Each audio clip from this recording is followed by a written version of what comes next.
The changing landscape of the housing market in Las Vegas requires a real estate professional that understands how to get your offer accepted, willing to go above and beyond for service and accountability. Hi, my name is Dan French, and I'm a California native that transitioned to Las Vegas 19 years ago. I've been in the real estate and financing industry for over 13 years. Most real estate agents struggle with answering their phone, returning phone calls, and overall structure running a solid real estate business. Many of my competitors do not have the knowledge of how to write solid offers to legitimately have your offer looked at, and they work with a commission-first mentality.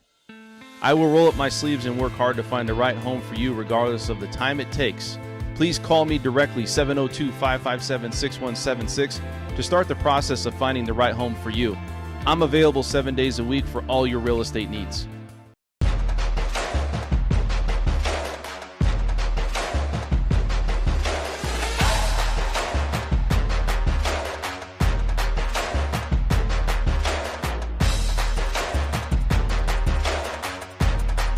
Dan's a fantastic man. He really is.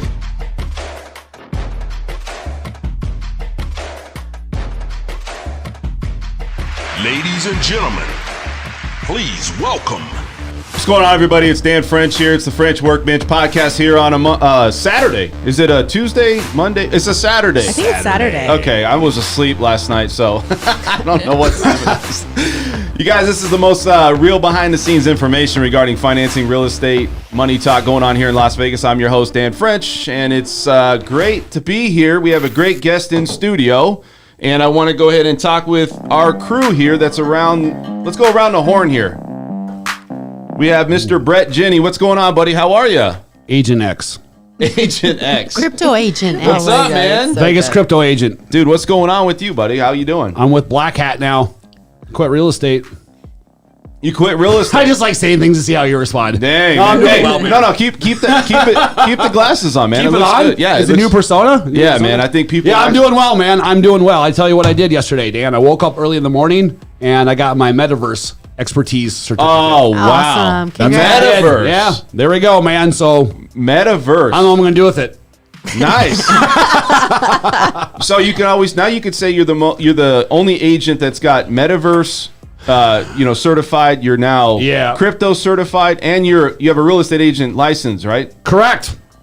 Wow. Bitcoin certified professional, metaverse certified professional, Wow. and crypto agent certified. Is there anything professional. else you're certified as? I'm a realtor, certified as kicking ass. You're certifiable. U.S. U.S. You do look like one of those guys that wear those military glasses. You know, like the pilots. I am, man. What's going on with you, Shannon? That was awkward. I was waiting to see what was going to happen there. Really? Well, not. I was thinking Top Yeah. Gun. Remember Iceman? Yeah. That's what I was yeah, thinking. That's the Iceman. same fight. Yeah. Remember Val Kilmer? Did you just try to bite him? No, that's what Val Kilmer. He goes, I'm up there. I got you. Oh my God. That's his way of like, I got you. That's funny. So we got Shannon Miller back. What's going on, Shannon? What's up? Happy Saturday. What's happening with life? Oh, really? I just want to I mean, Has anything happened lately? We all know at this table that that's a shitty thing to ask right now. Oh, well, listen, I think everybody here is in a good, positive spirit. I think you are, too. You didn't bring any baggage, so you seem good. No. Why would I bring baggage? I don't know. That shit's not worth it. No. Whatever. And we have my favorite person for the day. She looks really good today, dressed up. Oh my goodness. Corinne Hey. Lujan. What's going on, Corinne? Dan is being respectful to his elders. That's That's why right. he's saying that. Oh my God! I Shut thought up! Take the compliment. Wait a second. I thought Oh, I Corinne know, was right? younger than me. Corinne, you told me you were in your 30s. Stop. Really, stop. Okay. That's it's what I okay. was told. Yeah. And then, listen, you know how I thought it was more late 20s. Okay, really, honestly. So, Anything going on with you today, Corinne? you know what? It's been a tough, rough week. Yeah, it has. You were Anybody in saying real that. estate? Anybody in real estate right now, it's a blood sport, like I've said before. This week has been a little tougher than probably the toughest day I had yesterday in real estate. Man, But that you know sucks. Why? We're- What happened? We're going to talk about resilience. Yeah, we'll today. talk about it. Yeah, absolutely. If you're an entrepreneur, you're in real estate, especially being an entrepreneur, Yeah. which we all are. You got to. But it's very There's interesting no other on the choice. situation that developed Oh, yesterday. F It's yeah. that's F yeah. that's someone who's F yeah. Yeah. So basically, I was going to close on my forever home, my dream home. God. 3 days before closing on Monday, the sellers, divorcing couple, couldn't come to an agreement. And I don't want to get into too much detail, but they yanked the house basically from the market. The house that you were going to live in That I and was move gonna and live enjoy. in. And Yep. All by wow, myself. man. So- 3 days before. Yeah, 3 days before. So, So I want to bring on a couple things. Let's talk a little bit today about what the show is going to be about. We're going to talk a lot about with Opendoor, and the iBuying experience with Opendoor has now lost more money than Zillow, and that's going to be No kidding. Yeah, that's a problem. And they said that their algorithm is just completely better. Way better than Zillow. All of them said losses, right? Well, OfferPad is saying that they made $6 million in profit. So I want to talk about that today. We're going to talk with resilience with everybody here. Shannon, Corinne, you guys got some stories about being resilient recently, especially with you, Corinne, and Shannon's going through some things as far as business. So she wants to talk about that. And we're going to talk to Mr. John Wickett, the John Wick of insulation John companies. The Best John name ever. Wick. So John Wickett is a guy. He's with Nevada. Let's take a look and see where he's at here. So here's his website. I want to bring this up here just a second. Nice. Yeah, he's a real good person to have on here. So looks like here's his company. Let's take a look at this. So this is his company, and it's called Sierra Insulation NV. And we're going to bring on John. So I want to bring over here what I'm looking at with Google, the Google Earth. So let's go ahead and take a look and see where his actual company is going to be at here. So this is Somewhere on Earth. Somewhere on Earth. That is Earth, sir. Okay. There we go. You tripping me up thinking I was going to Mars or something. This is where we live. This we is live where here. we live, right here. Not in the on blue. Earth. Not in the blue. We're on Earth. Come on, Dan. Let's see Pull if it we get together, sir. Okay, let's see if we get it here. Hold on.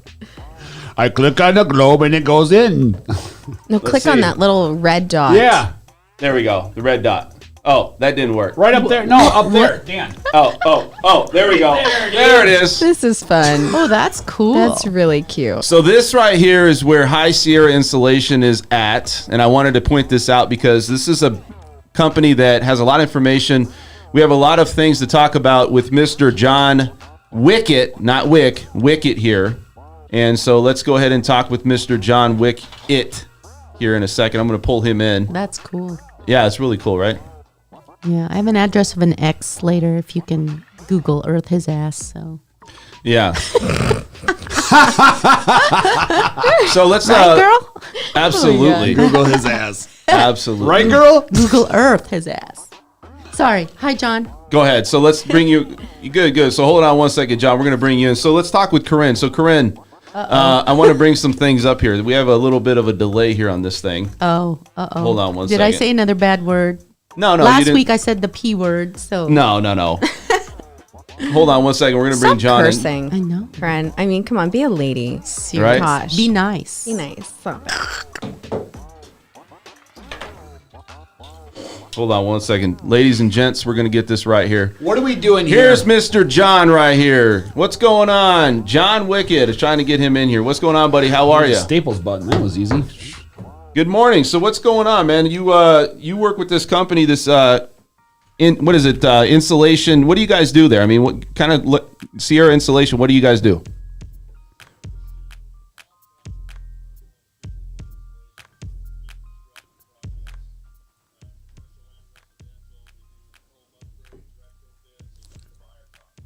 Nice. You do caulking? That sounds nice. Shannon. Sorry. I'm Very- so sorry. very good- It's nice to meet you, very John. good observation. I apologize for that. Very good observation, Shannon. So John, let's talk a little bit, man. So what is it that you do? You run a company with insulation. Let's talk about why it's important to know about insulation and really let's get into the details of this. So the first question I have is, how did you get into this type of job? Because you're from Vegas, right?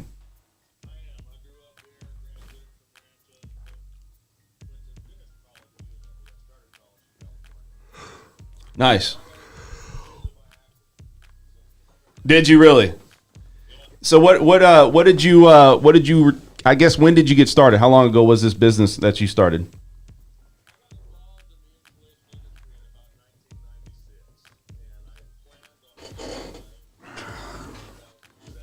Right.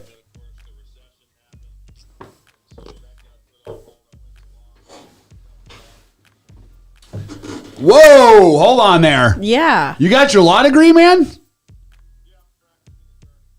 Nice. What? Oh, that's your Stop other it. business. Oh, what's your side hustle? I'm an You attorney. dabble in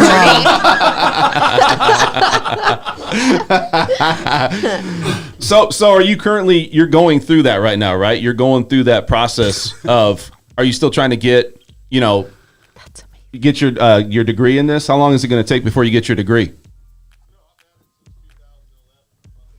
He's an attorney already. Oh, you're already an attorney. He got and done did it. What are you talking Wow. about? That's why I said that's his side hustle. yeah. Yeah. Wait, what kind of law? Yeah. Okay.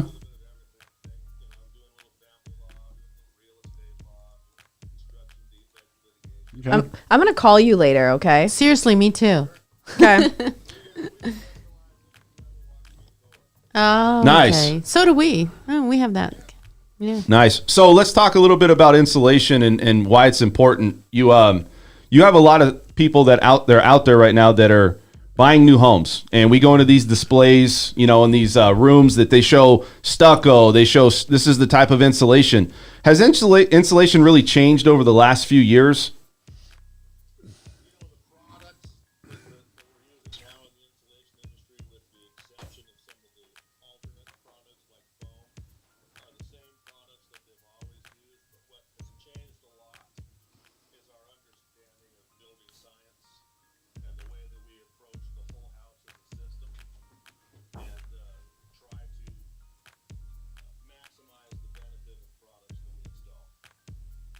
Yeah, we're getting feedback that there's no sound here for some reason. So we can hear you perfectly, but I guess they can't hear you here, John. Oh. That's weird. That's weird. Yeah, because we're hearing you guys perfectly, but I'm not. I guess we're hearing you perfectly, but we're not getting you here. Let me take my sunglasses off. Is that better? No audio. Yeah. Freaking Brett. Oh yeah, we can hear everybody. Weird. I don't know what it is, but that's why. Well, Let me take a look here. Let me take a look. So I guess we're just not going to be able to get through here. I don't know what it is because. Can you guys hear us out there now? Can you hear him? Go ahead and talk, John. Can you hear? Go ahead. Test. Can you guys hear him? Yeah, I can hear him. I mean, we can hear him Well, we perfectly can. fine. Yeah. Well, we don't matter. It's our audience. Right. Let me see here. It's a bummer. Can you guys hear him out there? Please hold. Let me take a look here. Hold on 1 second. So anyways, Corinne, let's hear a little bit about your seller while you got this going. Why are you fixing this, man? Well- So basically this guy's, without giving too much too much detail, he's Yeah. getting divorced. Getting And he would rather divorced. cut off his nose to spite his own face, right? Pretty much. So took the house off the market. Tons of equity in it. Like 300 grand in equity. 300 grand in equity. So to put that in context, this guy made a specific move on purpose, to screw himself over so that someone else couldn't get something. So that the mother of his 3 children. could And not we're get talking something. 300 grand in equity he walked away with 300 on grand. purpose. 300 grand, split it 50-50 because we are a community property Yep, state. yep. So, yeah. So he'd rather burn into the ground than to get her have a penny. You know what? And Huh. I get it. Divorce and real estate can be very challenging. Yeah, but even if someone did you dirty, which I'm assuming would Hey, evokes we that, can't- yeah, at maybe. the end of the day, At the end of the day, it's It's the like, mother can of you- your children, well, father of your children. that and can you Let me take a imagine look at how something angry real that guy quick is here. in Hold on. life? You go through life with that much anger that It's not worth it. Yeah. no, It's just not But he worth goes his it. whole life like that. Yeah. That's the sad part about it. So let's talk a little bit. Okay, so now we're trying to get him on here, and I don't know. I think they're saying it's on that end, but at the end of the day, what do you have? Are you muted over there, John? Or do you have anything muted? Because it's coming through perfectly fine here. I don't know why.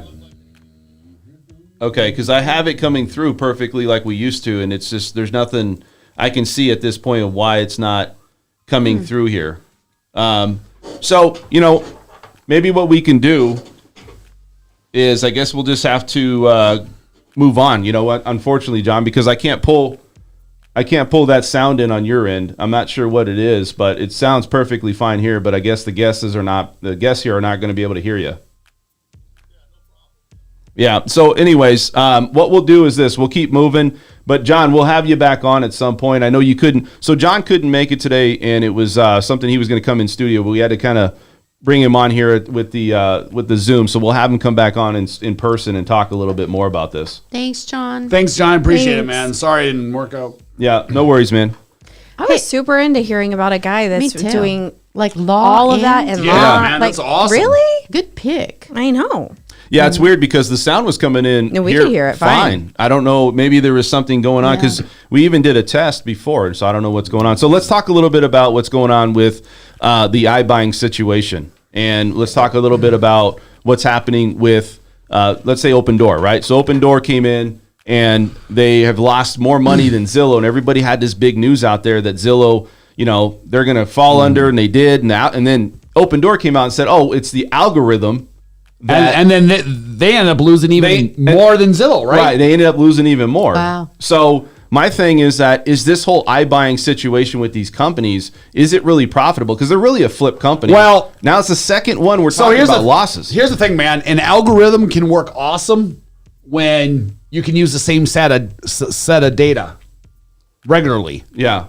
Now, the thing about the data that they're trying to obtain or they're using for their algorithm is based on human emotion and a lot of different things with human involvement that you can't necessarily predict, or by the time you're getting what it says so in numbers, you're already 1 or 2 months down the road. And then something like this, where you're buying up homes by the volume like that, it can make all the difference really quickly, right? You can have 5-6 months in a row where you're just exceedingly doing well, and then you miscalculate something or the market shifts, and it doesn't necessarily show up in the numbers. But we all know as the agents, we can see it shift or something else happening, right? And then all of a sudden those numbers aren't the same anymore. And by the time you get that back and you're applying it, your algorithm can't keep up with that. It's not taking that into account. And then we're not even in the crazy spring market yet. So from really, it's going to get crazier. We don't even have homes to get crazy with. It is. Up until May, June, it's going to be crazy. So let's say this. So right now we're looking at what OfferPad did. OfferPad is also an iBuying company, and they made about $6 million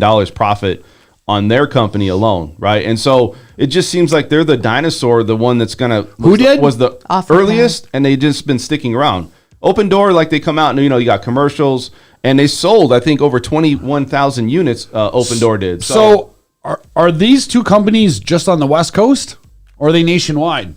Well, 6 million nationwide is squat. Opendoor is nationwide. In what time frame is that? And I believe Zillow was strategic in buying certain locations, but they still lost money as well. Well, Zillow, it doesn't really matter because that isn't the business plan that they've used to build their company on. That was just another entity or another branch they were trying to grow, and ended up saying it's not, we can't get this branch going right now, but they're still have their business model that made them money and has making them money. The other ones like OfferPad, they're nationwide because 6 million doesn't seem like. Well, this is what they're saying. Squat.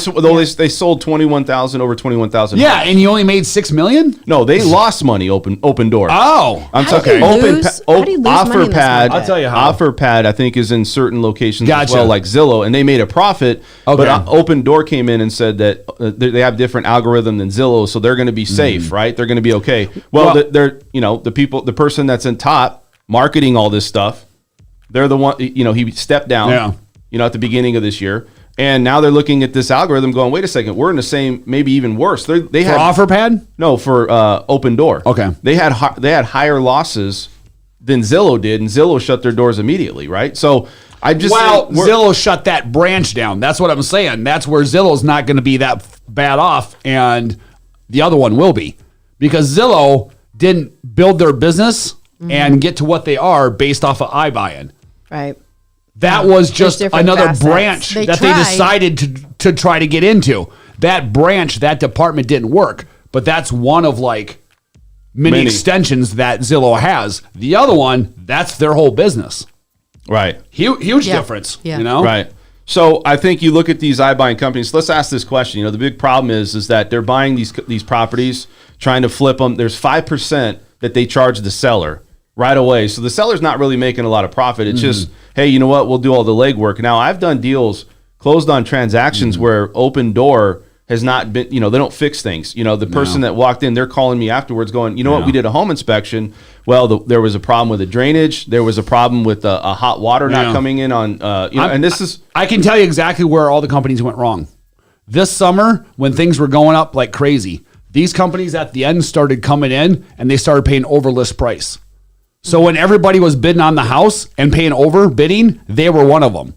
So to have a flipping business you can't and to not only not get a good deal below market value, but to pay over, I mean, you can get away with that when you have 3 or 4 or 5, 6 months of homes that consistently are going up and going over market value. But you get to a point where people are just saying, okay, we'll give you list price, but we're not going to go over list anymore. I mean, the last 2 homes that I sold were bought a month and a half before that by OfferPad, and they ended up taking a $5,000 loss in both of them from where they bought it when they closed on the next one. Yeah, it's really tough to be a flipper right now. Yeah, that's what I'm saying. I can tell you exactly where they went wrong. Unless you're willing to take a much lower profit margin, or you got to hold it. You should be buy to hold right now. That's what you should do, buy to hold. Yeah, I've got clients that are like, I'm like, it's just not going to be profitable. I mean, based on solds and comps, okay, then that's fine. It's like, all right, what about actives and under contract? And by the time we get in a contract, it'll be a little higher, but still, how much higher is it going to be? And so all these flippers investors are looking for the same criteria: 450, 500 below, no solar, built 1985 or newer, blah blah. It's all the crap. But I tell you where it's going to explode and where you most definitely can make a ton of money, because I'm seeing it myself with the owner of my brokerage, is luxury flips. Really? And I'm talking like buying it for $3 million, buying it for $4 million, sticking in $1 million, $1.5 million, and then turn around and selling it for $7 or $8 million.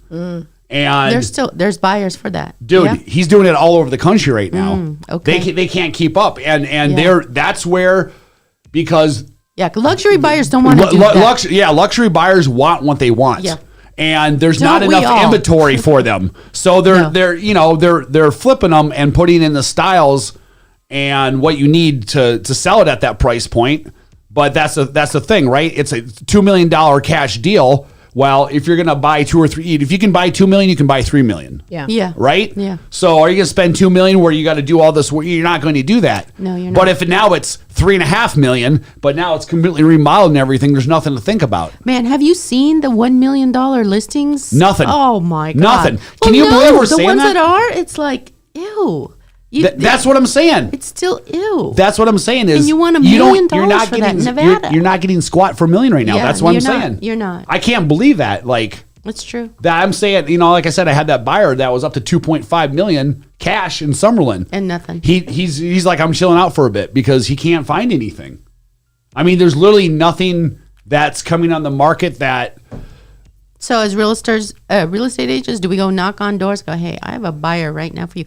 Still, people. I mean, literally, that's not a bad idea. Is market in different neighborhoods. Just say, hey, listen, I literally have 5 buyers for your house right now. It's true. That used to be a BS line for realtors, but now it's true. It's like true. we do have you used to say that to get them to call you. To get them to call you, yeah. Yeah. Well, the problem and then you show me their buyer was your friend. I never said that. I never lied. We talked about it before, and we talked about that. The problem though is for somebody that's selling their home. Then where do they go?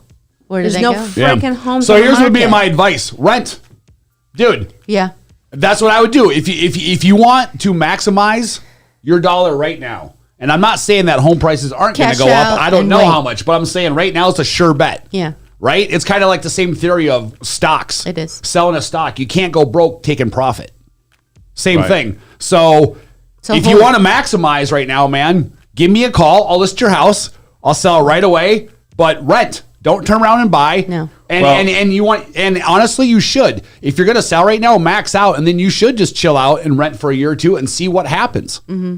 That's your best scenario. So here's what let's talk about. I want to go back to this whole OfferPad thing. Is it a better opportunity for people to, like, OfferPad's now in the same situation as Zillow? You can literally go on and find out if there's any properties that may be discounted. Because do you think that Opendoor is going to do the same things that Zillow did, which is they're going to start selling homes at a discount because they're just taking losses? And do you think they're going to actually close their doors? That's the question. Because Zillow did that very quickly. They tried to sell off properties. There was definitely an opportunity there. What do you? Well, you're talking about who's running the company and their business plan and their business model. Completely, totally different things. I mean, OfferPad, there could be some other things that they're kind of delving into that we don't know about. They could have a different management attitude or structure the way they do things. And Zillow could be a company where they're like, hey, we tried this little thing. We're not wasting too much time. We're just going to bury it, cut our losses, and move on to the next thing. That might not be the same for OfferPad. Well, they're saying that they're saying right now the news is saying that Opendoor is not going to have a problem. They're going to still recover, potentially come out of this. But yet they're still buying properties, and it's weird because they're a flipping company. What I was going back to talk about with the houses that I've sold is there's always little issues that you find out later. Because they're going to do, from my understanding, they're going to do minimal effort. If there's something wrong, you get it on the home inspection. They may work with you. How do you know they're not changing their business model? How do you know they're still not going to buy properties, but now they're just going to hold on to them? How do you know that? That's what Invitation Homes, Blackstone, a.k.a. did back in the day. They bought all the short sales from us. It was, we're going to buy them. Same thing. Same criteria, 1985 or newer, blah, blah. I mean, I know the whole criteria, right? And their whole point was we're going to buy as many as we can. We're going to flip them and turn around and sell them. Yeah. And then they realized very quickly that if they take half of that portfolio and just hold on to them and rent them out, and then what we can do is sell them as a full package with a renter and with equity built into it later on down the road. So they shifted a little bit of their business model once they kind of got into it. And I'm just saying, we don't know. At the end of the day, they could be shifting their business model. Well, let's talk about this. Where are their losses coming from, right? So you got to ask yourself, why are they losing money? Are they trying to buy too many homes too fast? They were overpaying. That's what Zillow did. They were overpaying. Like I said, they had those months where they were going over list price. That was their mistake. Is if the market keeps on going up 30% in a year, you're cool. But if it even comes down to even 15%, exactly. Right. Even if it comes down 15%, dude. So you're treading water. So how does that entice somebody to say, you know what, I don't want to deal with a real estate agent. I'm going to go with a corporation, and I'm just going to go and list it with OfferPad. Zillow's not around Opendoor. Well, let me say this. Where's the benefit, I guess? Why would somebody do it? Well, you see they're losing money. And we could be biased, right? Because we're realtors here. You got people in the industry. But why would somebody do that if they see this news and they're saying, well, they're going to make 5%? Are they just going to hold on to it? How does that benefit the seller if they're just sitting on a house? Because up until this all came down, I don't blame the sellers, man. The sellers were in an ideal position. You got somebody who's come in and is going to overpay for your house, and then you can move out when you want, and it's going to be cash. I mean, it was ideal for them. The problem is they're not going to continue doing that. Yeah. The whole thing before of why you should get an agent is they're going to charge you 5% this, and then they're saying that and that. It's costing you literally 15 to 20% below market value to sell with these iBuyers. So as an agent, it was super simple to come in and say, hey, I charge 6%, but you're still saving 14%. I'll get you more money for your house. We'll do one open house. That's it, blah, blah, blah. But when you have someone coming in and say, I'm a cash buyer, I'll give you over list price, take your time moving out, you don't have to deal with anything else. Hell, that's ideal. But that's not the situation anymore. They're not going to go about it that way anymore. Yeah, they can't. What do you think? So they're going to regress back to what they were before. What do you think, Corinne? Do you have any questions or any answer to that? Well, honestly, I was actually just thinking about this today. Our clients have no idea the stuff that we do as real estate agents behind that transaction to keep it moving along. And sometimes it's like, be nice, Corinne, doesn't freaking work. So, I mean, be nice, of course, professional and stuff like that. But it's like, man, to keep a transaction moving along, I don't know. We care so much. Nobody's going to care as much as I always tell people, a right real estate agent. There's so much to, and but you know what? Our clients don't care. I want to say this though. You're right. Yeah. Have people surpassed the fact of caring about what you think working with somebody like that, or is it just the bottom line profit? And look, we see people on the road, right? Impatient. Both. Well, let me say this: you see impatience, right, with people in life, right? More and more every single day. It's the same with like working with somebody. If you're impatient, or you just want to be secluded, or you want the quickest payout, the quickest route, and you don't want to feel like you have to.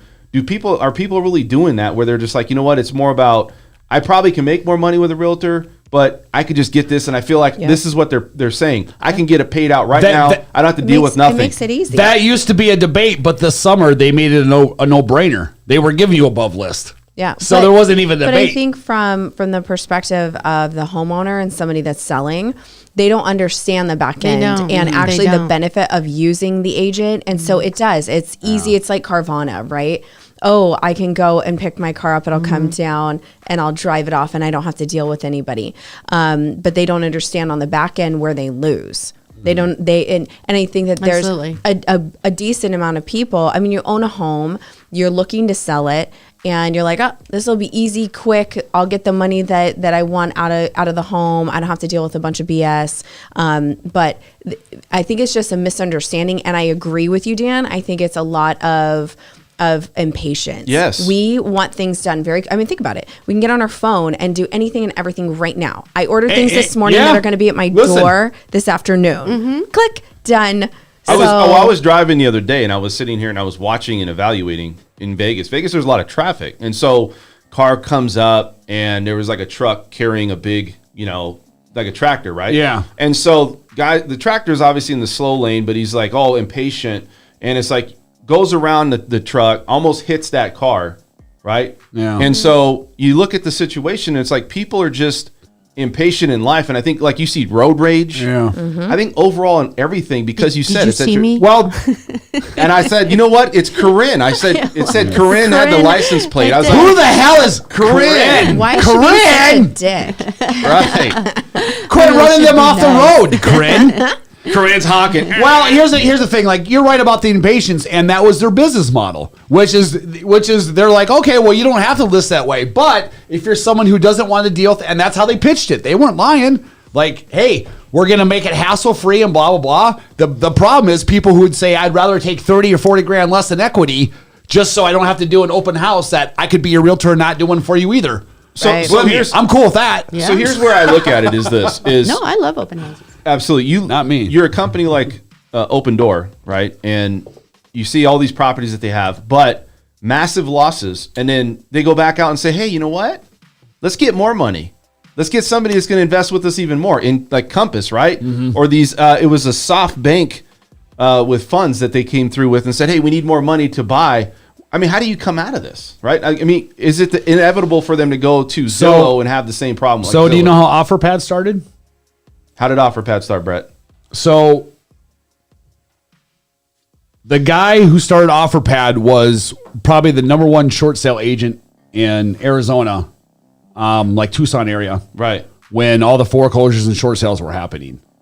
And like my ex-partner and I dealt with Blackstone quite a bit.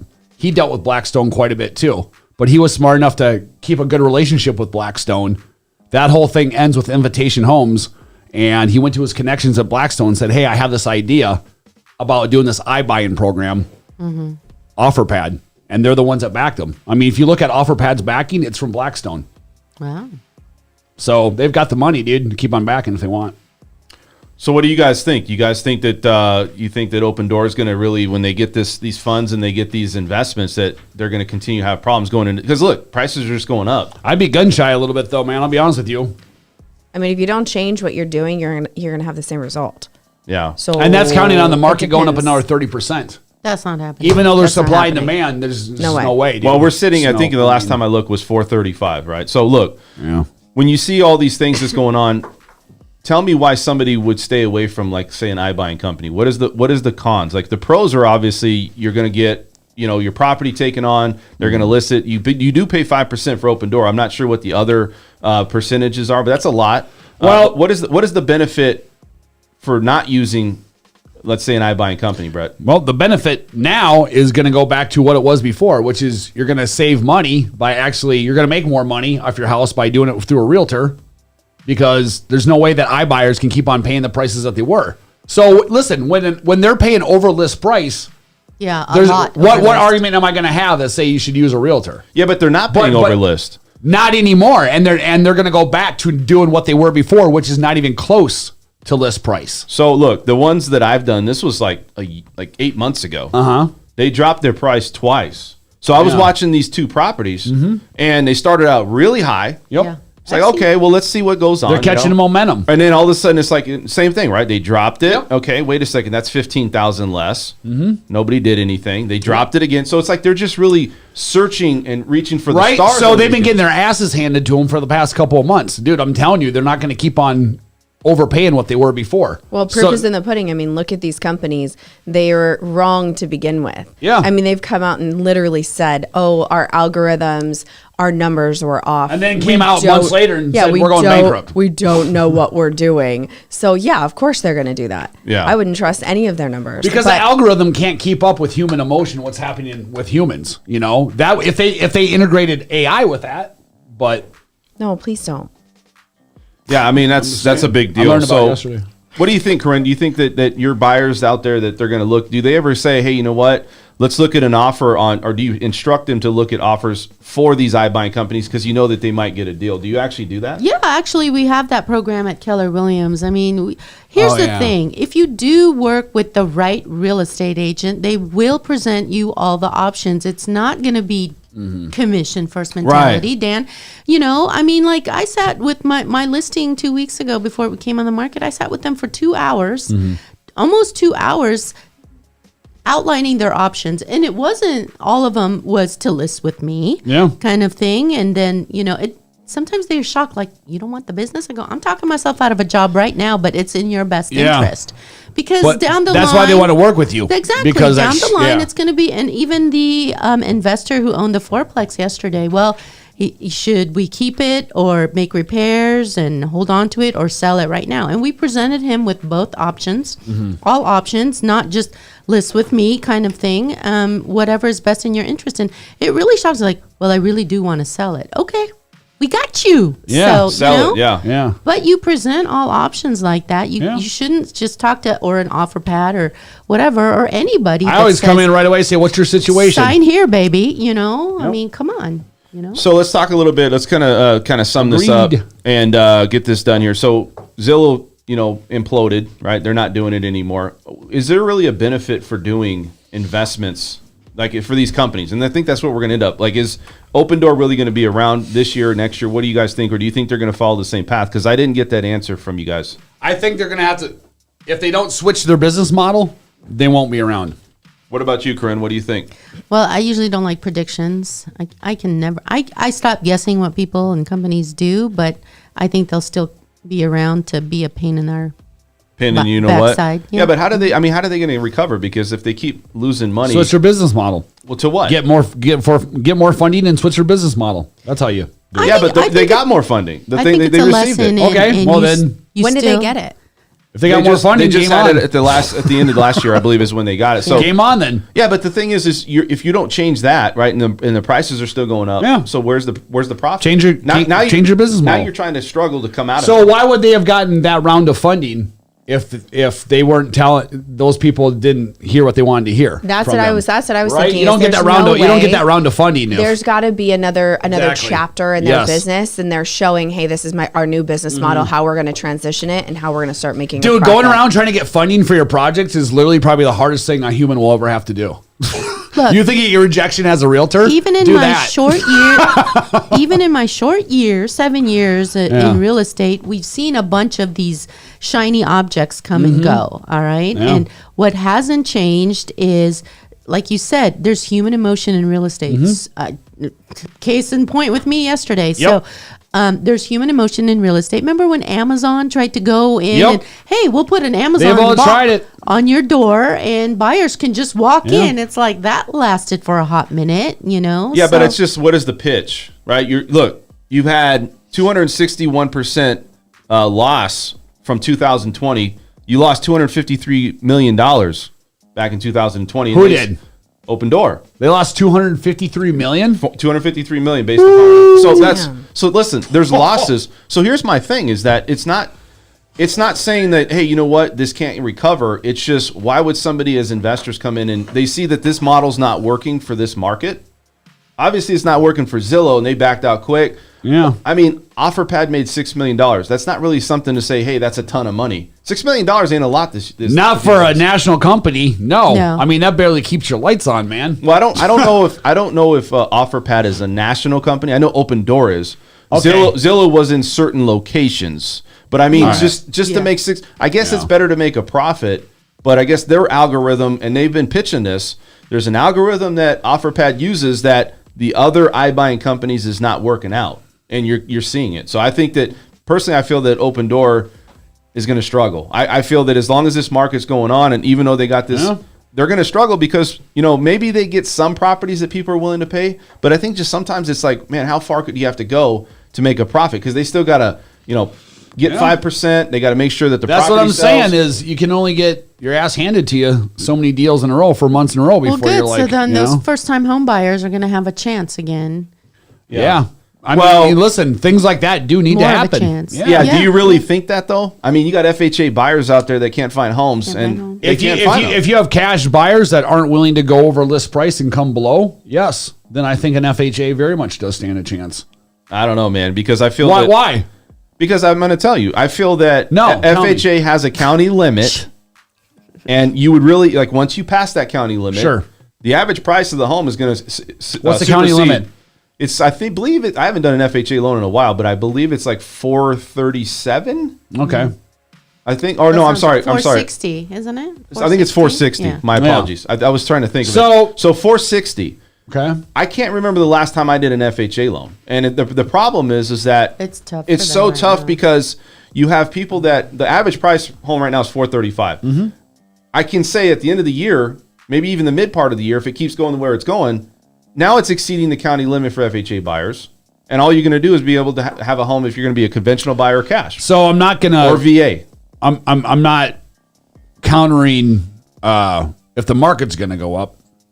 I'm just saying I don't think that these cash iBuyers are going to come in and pay over list price anymore or They even list can't. price. They can't. Well, the margins aren't there. So because No, the sellers exactly. aren't looking at multiple list or over list cash offers, and now you're looking at like a full price FHA and the next one's cash, but it's 10, 15 grand below, you're probably going to have a better chance of getting it accepted ever than you have in the last year. So what is the defining factor why somebody, what is the benefits? Like, I'm going to talk to you, Corinne.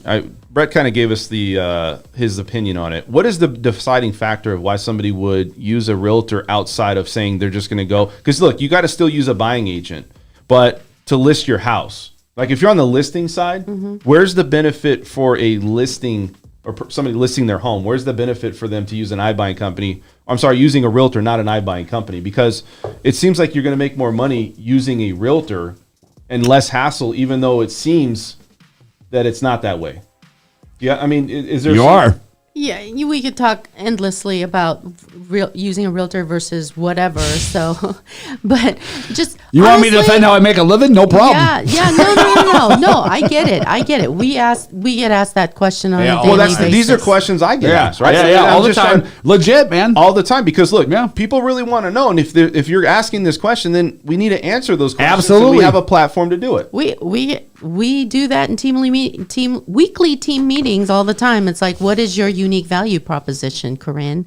You know, so I don't know. It's just let me give you an example. Sometimes listings, I want to show the house, and it'll say, text this number. Oh, it's an Opendoor. I know. You got to get a code, and it's like to get into the house. You can't even talk to a real person about the house. And then once you get in the contract, Try any to get little it- decision by the other side, Yeah. it takes 2 weeks to come back because Yeah. it's got to go to corporate and they come back. And yeah. So look, we're talking a lot about these iBuying companies, and we'll kind of wrap that part up. But we do have a couple of questions I want to bring up. So first off, I got the question before that says, does the war potentially with Ukraine, right, and Russia, is that going to impact us here, either not just with rates, but also with the housing market and the housing prices? I don't know how. I have no idea, honestly. Because I don't know if it's going to turn into something a lot bigger or if it's just going to kind of stay this. And There's no way. Like, I don't think there's have, no way. And what impact of resources from Well, there let's- come over? let's- I mean, Yeah. other than oil, I can't. Let's really- talk about this part. Okay, so we went through COVID. We had a situation where we went through a shutdown. People are unemployed. Yep. And now we're seeing this news. Do you feel that consumer confidence is still there in the U.S. housing market? Because I feel that as long as the consumer confidence stays, then we're going to see these prices of homes keep soaring and going up. I'm not sure why they wouldn't. or how it's Well, affected other how, than how us. would they? Why? Yeah. What would your Confidence reasoning in the behind- economy. Let's I know. say this. Let's but say- I mean, but what is your reason behind thinking that somebody wouldn't have confidence that our The war. Well, people come. Well, but it's not here. We're also really detached.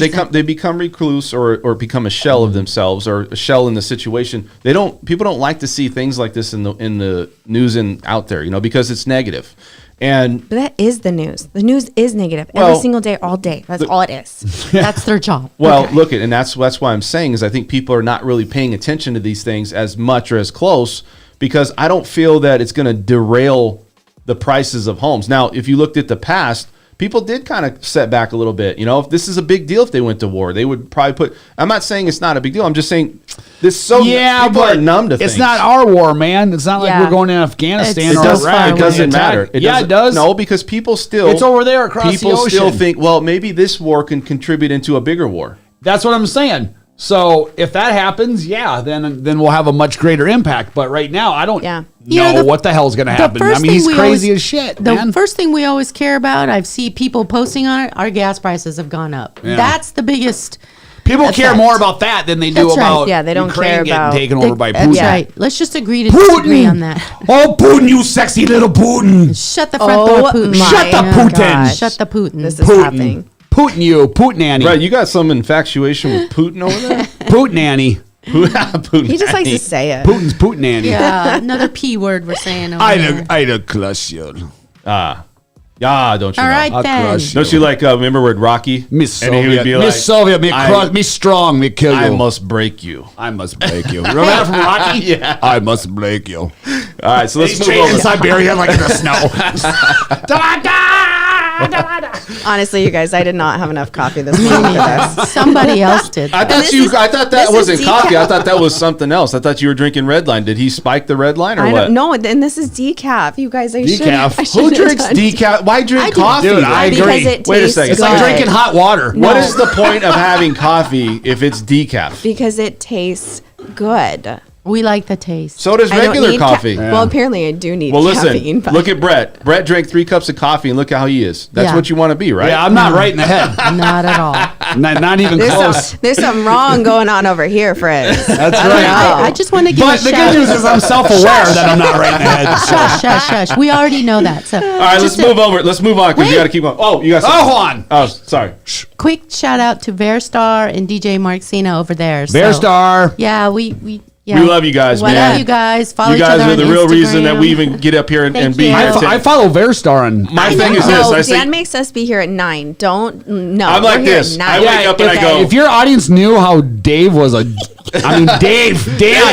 was Who's driving Dave? us. Is there another guy in here named Dave? Dan, aka Dave. Let me see what's in this. What's Seriously. in this, bro? Dave? Smell It's it. Dan during the day and Davey Dave at night. Shannon, how are you? Shannon, how are Davey Dave you, coming at you. girl? So listen, let's go back though. Okay, so go mess again, around. let's talk a little bit about what's happening with resilience. Okay, so you guys want to talk about this Resilience. with business and resilience? Go ahead. You guys got the floor. Who's gonna start? Go for it, girl. Go for it, girl. You know what? I'm Oh, always see? the one who has to go. Okay? Now nobody wants to talk. Okay.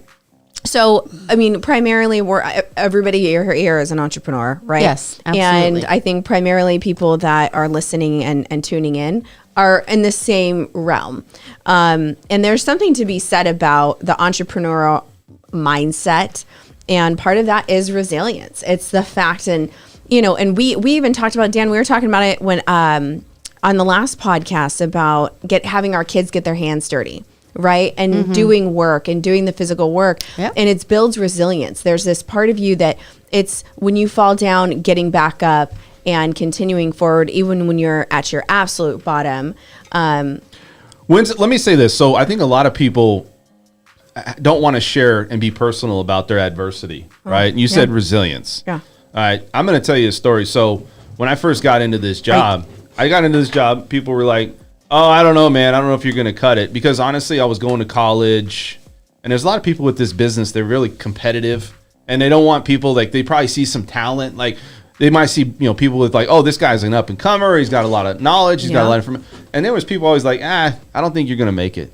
Really? Said it. Yeah. They're like, Really? I don't think you're going to do it. And they're like, oh, and then. They're so nice. Yeah. But the thing is this, is that I think, you're going to deal with challenges. Right. And you're going to deal with things in business and life. And you got to either focus on yourself and still be confident, not be cocky. Don't act like you know everything that's going on, and you're the, number one person and that you know everything in the world. Everybody has to be humble, right? But I think there's a combination of being confident but still going forward and pushing forward and not listening to some people. Do you guys, anybody's dealt with something like that? Yeah, all the time. Yeah. When when something like this happened, adversity or getting kicked in the teeth, in the stomach, whatever, I've stopped asking myself, oh, why did this happen to me? Because it's like you have to ask yourself, It's how you react. What did I need to learn from this? Yep, Personal absolutely. or business? What do I need to learn from this to move on? And sometimes, damn, it is hard to get off that couch, uncurl yourself from that ball on the couch. But you've done it before. But And when you've you look done at it your before. past, you've done it before. You've Yes. been in just as bad situations, not worse. Absolutely. And Hey, we're not in Ukraine, so get your ass up, shut the front door, Dude, my theory is... and get up. I'm going to cry like a baby for a day or two, and I'm going to feel sorry for myself, and then I'm not Yeah. going to let anyone or anything. And I'm not saying, have to. even though you have that frame of mind, that all of a sudden you feel better. Of course not. Right. I But feel like you crap just now. dude, how do you eat an elephant? One bite at a time. And that's the thing. I think that resilience isn't about, you have adversity and something happens to you. And I think, in the personal development world, it is, oh, okay, just change your mindset. It's going to be fine. Stop thinking negatively. Well, no, that's not real life. Yep. Resilience is the fact that you're willing to go through it. Yep. You're willing to say, you know what, this shit sucks. And I'm pissed or I'm sad, I'm hurt, I'm whatever it is. I'm upset and I'm scared. Whatever that feeling is. And then taking that and one bite at a time, going through it, and then getting clear. And I think that this is the biggest part of resilience, is actually taking the time to take care of yourself and get clear on what were those lessons. Where am I supposed to grow? That's and then where am I exactly what going it is. moving forward? That's Well, exactly I'm going what to it say, I'm is. going to say a couple of stories. So Why did I make this decision to put myself in Right. this situation? Exactly. I've had Yep. people that, work with me on both sides of it, lending, and the hardest thing for me is that, people ask a lot of questions like, Dan, I need you to kind of go above and beyond with getting something approved or finding this house or finding whatever the situation. You guys probably do the same thing. And the hard thing is like when somebody goes through that process and then they trust you, but then they change and then they go somewhere else. Maybe they use another realtor. Maybe they use another lender. Maybe there was just some type of personality conflict, right? And I think there's a lot of resilience with that because there's nothing more demoralizing than when you have somebody you're working with and you're trying to put your best foot forward and somebody says, you know what? This other realtor just showed me a house and they think that... Dude, I've had that. Right? I can't even... It's hard, man. That's the thing, a part of the game of real estate, man. is. It is. And I've also made a lot of money doing absolutely nothing at times, too. You know what? But that's a part of the game in every industry. Talk about your every industry on that. single industry. Right. I mean, I can't tell you. Shit. Corinne and I were just Something, talking about it yeah. this morning. I hooked up a business owner with another one that could be a very large deal, right? And I got cut out of it. I put the blood, sweat, and tears into it. Yep. I'm got the cut one out who of did it? it. Brett, you I'm had the one who same did thing it. happen to you. Yeah. You were one of the top people in the city, and there's things that happened to you where you were kind of cut out, and it made you learn. And I I had to start all over again, like What literally did we from learn? scratch. But You know what I learned? can What we I learn? learned? What did you? Because what I learned What- was I get to be more savage. Because here's my like you're down. going to cut somebody. No, I'm not going to actually cut. But here's the deal. Here's what I've learned, and we all have gaps. We all have places where we get to be better within ourselves, and it is in resilience. It's figuring and being able to say, I'm taking 100% radical responsibility of the parts that I played. Right, and for me personally, I've had a couple situations like that. I put blood, sweat, and tears into these things and get screwed on the other side in business. And for me, it's, you know what? Yeah, I actually am too nice. I actually do too much and don't require that somebody has skin in the game with me before I move forward. That for me as a business owner is I've done that my many gap. times before, though. That's my Let's- gap. I've done that Let's many times let's before. define really quickly nice. It doesn't mean that you're not. It doesn't mean that you're going to be rude or not being Right. nice. Doesn't mean you're going to be rude or Just swear don't put up with shit. or There's anything difference. like that or be Hey, like. so- But it's me. okay to say, you But know be what? firm. You're going to pay Exactly. me. You're going to pay me for my Exactly. work and my value. Yeah, absolutely. That's nice. Has nothing to do with it. I want to say one thing, and I want to bring this to the attention. And guys, I Yes, love please your do. opinions on this. And Randy Young says, you folks are stepping in on each other. Let someone finish a sentence. Jeez, Yeah. I agree. Totally. Okay, and that's something we all need to pay attention to. What do you guys think? What do you think about that, Brett? Randy, thank Randy's you. entitled to his opinion. Randy, Thank you, Randy. between you, Ver, and Kismet and DJ, you guys are awesome, man. Thank you for the input, honestly. I want to bring up, so you guys have anything else to say without, stepping on somebody's toes? Nobody's gonna. I don't want to step on anyone's toes. I see. I didn't get to finish. I was just saying, Brett. Go ahead. Go ahead. Sorry. We're just getting super excited. That's all. Too much coffee. It's okay. Who, me or everyone? Oh gosh, we're not. You guys don't get them started. You don't even know. Hey, listen, I don't want everybody to kind of suppress themselves. It's just all good. Let's just keep be on talking. mindful. No big deal. So what were you saying about No, before? that was it. Oh, That okay. was literally it. Oh my God. We're Now just we don't- excited. That's Yeah. all. I'm the king of awkward, so I can keep it going. So, anyways, what do you got going today, Corinne? You know what? I lost my dream home, so Okay. I'm going to go look for more Are ya? today. Cool. I've got some possibles that I'm going to What about you? Wait. What you got going today, Shannon? I'm moving and kids and dogs and business, and maybe I'll eat a meal today. That would be great. So not just your typical Saturday. Yeah. Do you yeah. eat once a day or how many times? I'm actually a grazer typically. Okay. So I eat little things all throughout. I'm like That's actually I'm like a rabbit. that's healthy for you. No, it's good. As I'm like a Vera, rabbit. as Vera says, the best part of waking up is decaf Folgers in your cup. There you go. That's it right There. there. It's my boo. Dude, Vera's a part of the show, man. I wish I can bring him in. So I want to say one other thing. We got to jump over to Brett. You guys have anything else to say about what we just talked about? Nope. Okay, Brett Daddy. Oh. Number one. What's going on, man? Hold on, take a hit of that real quick. No, we're good. No, I need you to go at it. I need to decompress. I want you I need to use my inside voice. Okay.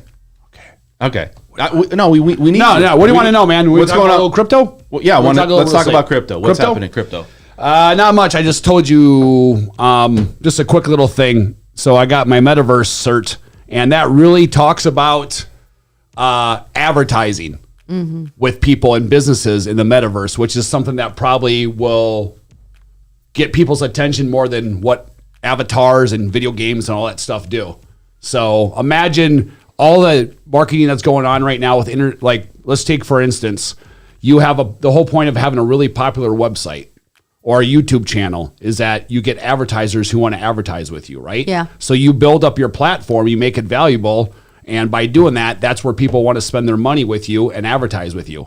So if you buy a metaverse space, like say you're walking around downtown Summerlin, and all that space that's inside downtown Summerlin that encompasses it is actual space that belongs at downtown Summerlin. And you're standing there and you're waiting outside a store for your wife or whatever it is, and you look over there and you can bring up your phone with the metaverse, just like with real life, combine it with the real life, and you can actually see advertisements on there. So the whole point of that is like comparable to you want to get people coming in to your website and all that stuff because you can bring in advertisements. That's where your worth in owning virtual land in the metaverse will come into play. Because if it becomes a popular land, if it's located in a certain area, advertisers are going to pay you a lot of money to take up that space. Voila. What do you think about that? Dan was looking at me with a smile the whole Shannon? time. I mean, I find it really interesting, and it's there's so many different things going on right now, and obviously, Brett, you talk about crypto, and we're talking about owning this virtual land, and I actually find that more interesting than crypto. And I don't know. There's something about it. I feel like Yeah. I can Wasn't build there a movie store like that? and You get, can. like I You can can. do all these things. It's interesting. It's just interesting to me. I Like, feel like we're living in a movie. There's a platform called a Sandbox, and like Nike or Adidas will pay $3 million for a virtual land because it's in the fashion district of a huge metaverse like the Sandbox that has 4 or 5 million people a day. So that's like saying to an advertiser, hey, do you want to advertise in a space that gets 4 to 5 million eyes on it every single day? Of course you do. Right. So that's why Nike will pay 1.5 for virtual land, because it's an area that they know are going to get 4 to 5 million eyes on it every single day. I got a and that's question. just starting. I got a question about this. So you got this metaverse, right? And you said the guy from Facebook, Zuckerberg, created this, right? No, he didn't. Okay. Does he have something that he's creating, something similar to this? He has a bunch of projects he's trying to do with AI and all this stuff, but he's not by any means. He just understands it's the future. That's why he already changed their name to it. So why wouldn't somebody say another big investor, somebody that's worth a lot of money, come up with another metaverse, and now you have They two of are. them. There's a bunch of them. So when does it end? There's not one metaverse. So when does it end? That's like saying we're coming into the age of the internet. When does a website end? So you're saying, so this is why I'm saying It takes care of itself. If you can create something through a program or through the metaverse and say, hey, I have this right here where I'm going to buy this land, and then somebody else creates another metaverse and they buy that part of land. So it's like a video game. Why do some video games are really popular and some don't sell at all? So the ones that are really popular, like Grand Theft Auto or Red Dead Redemption or something, or Call of Duty, those stay around. Yeah. And the ones that suck don't. Same thing with the internet. All these websites came out in 98, 99. What, a tenth of them are left? I mean, how many times do you hear someone say, hey, man, I don't know the answer. Why don't you Netscape that? Yeah. You never You know hear what we that, should do do? you? You know what you Google should that. do? You should create your own metaverse. Call it the Brett Jennyville. I'm working on it. And I saw there was a 3D engine that was doing this thing yesterday. Jennyville. I've got like 4 different metaverse websites up. I am going to create my own. I would, dude. I'd do it. All Anything right. in real estate. Oh, yeah, no homes on the market. Same. Yeah, I went to a couple builder sites. Sky Hills is right below Providence off Centennial and the too far from 215 me. Yeah. the Northwest. They have a lot of action going on there. Homes are between the low 4s to the mid 5s. Yeah. And they're brand new homes, and you actually get some decent lots in it. So Yeah. if you have any interest, let me know. But I also showed Taylor Morrison has a new community in Summerlin. Nice. So I'm 2 gonna- stories. I'm What gonna about head you, out Corinne? there. You got anything to say about that? Well, you know what? If you guys, anybody who wants to buy real land, dirt, Yes. that's still me. I'm a homebody, man. I need to touch my house.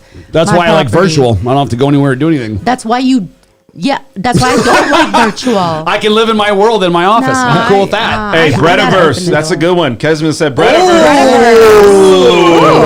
that's like a good that. one. I'll have to give him copyrights to that one. That's awesome. And then on your Brediverse. slogan be I'm the only real estate agent that's That's crypto also a certified, metaverse. metaverse certified. I'm the only realtor in Nevada Owner. that's also a metaverse. I'm my own metaverse. owner of Brediverse. You're your Ooh, own I metaverse. like that. Wait, My so own we metaverse. can buy you and Yeah, own property. I'm always for sale. I'm a realtor. That's right. Name All your right, price. we got to end the show, man. We're running over We gotta on go. time. Brett, you got anything to say? No, man. My IG account is Vegas Crypto Agent. Vegas Crypto Agent. Hit me up on IG. I like Shan. that. You changed it. Follow me Instagram, Shan SHANN Miller LV, and 702-445-9473. Corinne Lujan. CorinneLujan.com, and please friend me on Facebook. I love connecting on Facebook. I'm more active on there, so I'd love to get to know you guys on there. Guys, I want to say thank you so much for tuning in. We'll have that whole little issue we had with the sound corrected for future guests going on with Zoom. Please subscribe to the channel. Also, like the channel. If you guys have any comments, we got a lot of comments coming in right now. We're the most real behind-the-scenes information regarding financing real estate. Money Las talk, Vegas Rock and Roll Marathon this weekend. entrepreneurs going Hell yeah, on running in with Las altitude. Vegas. I'm your host, Dan French. Guys, we'll see you on Tuesday. Thanks for watching. Bye. Thank you for watching the French Workbench podcast. You can find us here every Tuesday at 6 p.m. and Saturday mornings at 10 a.m. to find out all the information on real estate and financing here in Las Vegas. Also, check us out on our LV Home Professionals website. You can find your future home there, a lot of good information, and you can find us on audio-only options.